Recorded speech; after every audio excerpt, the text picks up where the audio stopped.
more than $100 billion. Ultimately, clean energy is expected to be a multi-trillion-dollar market, the largest market the world has ever known. And no nation will do well if it sits on the sidelines, handicapping its new businesses from reaping the benefits of the clean tech explosion. My friends, we are in the midst of a global renewable energy surge.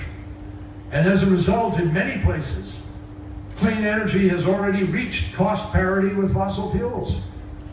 Millions around the world are currently employed by the renewable energy industry. And if we make the right choices, millions more people will be put to work. So good things are happening.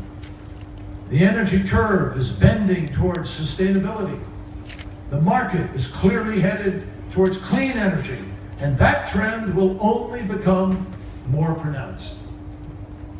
Now, for those of us who have been working on this challenge for decades, this really is a turning point. It is a cause for optimism, notwithstanding what you see in different countries with respect to politics and change. In no uncertain terms, the question now is not whether we will transition to energy economy, to a clean energy economy. That we've already begun to do. The question now is whether or not we are going to have the will to get this job done. That's the question now. Whether we will make the transition in time to be able to do what we have to do to prevent catastrophic damage. Ladies and gentlemen, I'm not a Cassandra, you can tell from what I've said, but I'm a realist. Time is not on our side.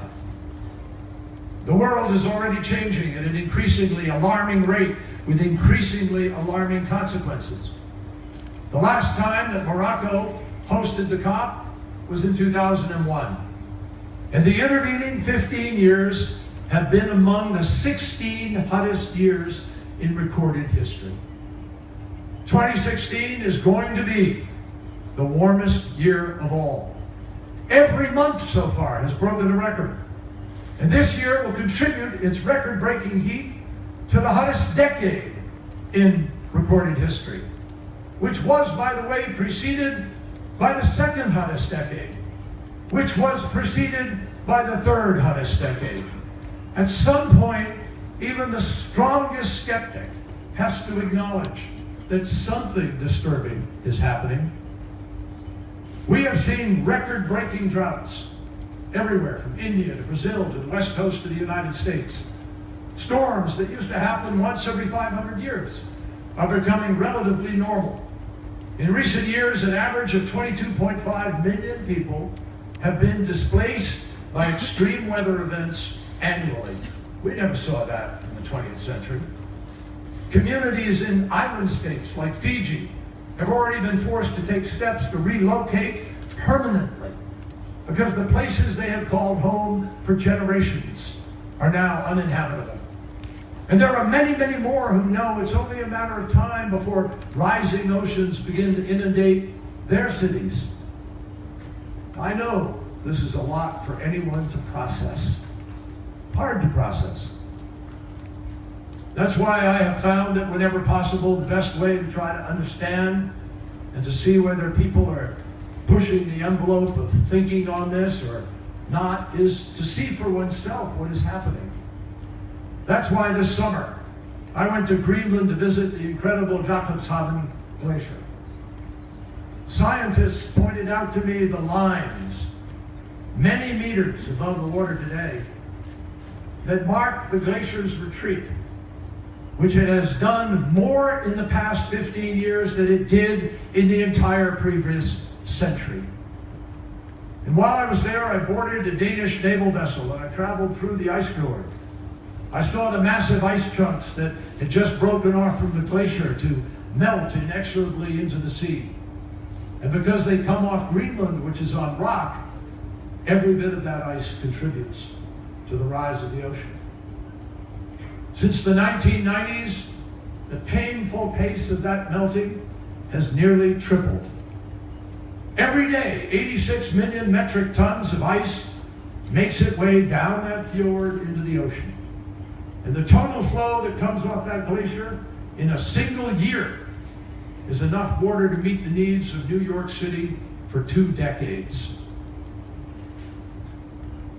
But experts in Greenland and elsewhere have always warned me, and they warned me on this trip this summer. If you really want to understand what's happening and what the threat is, go to Antarctica. Nowhere on the planet are the stakes as high as they are on the opposite end of the globe. For half a century, climate scientists have believed the West Antarctic ice sheet is a sword of Damocles hanging over our entire way of life. Should it break apart and melt into the sea, it alone could raise global sea levels by 4 to 5 meters. And the scientists down there described to me how the pressure of the ice and the weight of the ice pushes the entire continent down so that it's grounded on the base of Earth's crust and rock. But that allows warmer seawater to creep in under the glacier and speed up the process of the melting and destabilize the plate. Antarctica contains ice sheets that are in some places on the East Antarctica ice sheet 3 miles deep. And if all that ice were somehow able to melt away completely because we are irresponsible about climate change, in the coming centuries, sea level would rise somewhere over 100 to 200 feet. That's why I flew last week to McMurdo Station in Antarctica to meet with our scientists and to understand better what is taking place. I flew by helicopter over the West Antarctic ice sheet. I walked out onto the Ross Sea ice shelf, and I talked with the scientists who are on the front lines. Not people involved in day-to-day politics, but people who are making scientific judgment and doing extensive research. And they were crystal clear. The more they learn, the more alarmed they become about the speed with which these changes are happening. A scientist from New Zealand named Gavin Dunbar described what they're seeing there as the, quote, canary in the coal mine, and warned that some thresholds, if we cross them, cannot be reversed. In other words, we can't wait too long to translate the science that we have today into the policies that are necessary to address this challenge. These scientists urged me to remind my own government and governments around the world and everyone here that what we do right now, today, matters. Because if we don't go far enough and if we don't go fast enough, the damage we inflict could take centuries to undo if it can be undone at all. I underscore today, we don't get a second chance. The consequences of failure would in most cases be irreversible. And if we lose this moment for action, there's no speech decades from now that will put these massive ice sheets back together.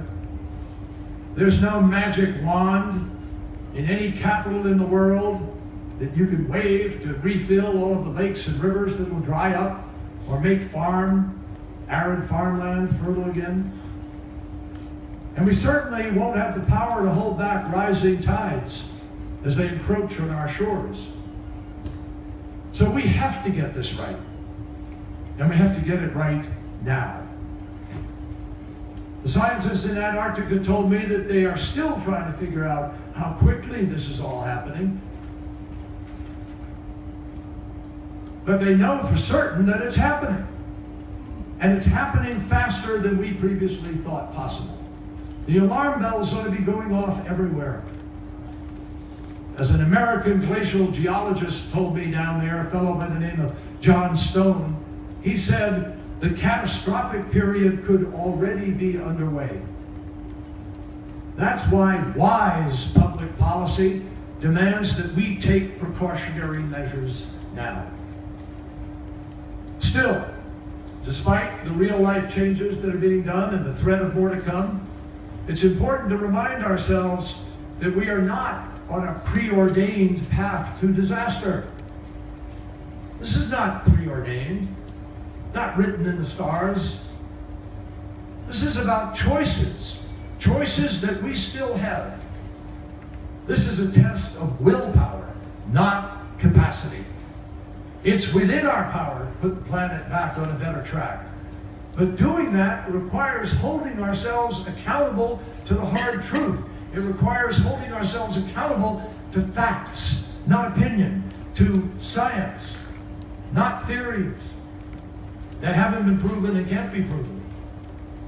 And certainly not to political bromides and slogans. For all the progress that we are making, at the current pace, we will not meet our goal. I said that earlier. We knew in Paris that what we were doing was trying to start down a road, but we also knew it doesn't get us to the end of the journey. Yes, renewables make up more than half of all the new electricity installation last year. That's progress. But the reality is, because of the existing energy infrastructure already in place, that new energy only generated a little more than 10% of the world's total energy. That is nowhere near what we need in order to achieve our goals. If we're going to have the ability to stave off the worst impacts of climate change, we have to dramatically accelerate the transition that is already started. We need to get to a point where clean sources are generating most of the world's energy, and we need to get there fast. Certainly, experts tell us by the middle of this century, we have to get there. Now, I've said many times, and I'll say it again today, it is not going to be governments alone, or even principally, that solve the climate challenge. The private sector is the most important player. And already we are seeing real solutions coming from entrepreneurs and academia. It's going to be innovators, workers, and business leaders, many of whom have been hammering away at this challenge for years, who are going to continue to create the technological advances that forever revolutionize the way that we power our world. But, make no mistake, government leadership is absolutely essential. And because today is the last opportunity I will have to address the COP as Secretary of State, I just want to take a moment to underscore the work that government leaders can do and should do, especially the almost 200 nations represented here. Now, we know that we have not come to Marrakesh to bask in the glow of Paris. We've come here to move forward. In doing so, we cannot forget that the contributions we've each made thus far were never meant to be the ceiling. They're a foundation on which we expect to build. And unless our nations voluntarily ratchet up our ambition, and unless we continue to put sustained pressure on one another to act wisely, we will have difficulty meeting the current mitigation needs, let alone holding temperature increases at 2 degrees warming, which science tells us is a tipping point. And if we fall short, it will be the single greatest instance in modern history of a generation in a time of crisis abdicating responsibility for the future. And it won't just be a policy failure. Because of the nature of this challenge, it will be a moral failure, a betrayal of devastating consequence. Now, I know that's not what any of us here signed up for. As Pope Francis said, we received this world as an inheritance from past generations, but also as a loan from future generations to whom we will have to return it. Now, I fully recognize the challenges that a number of countries face because they have a big population, they have a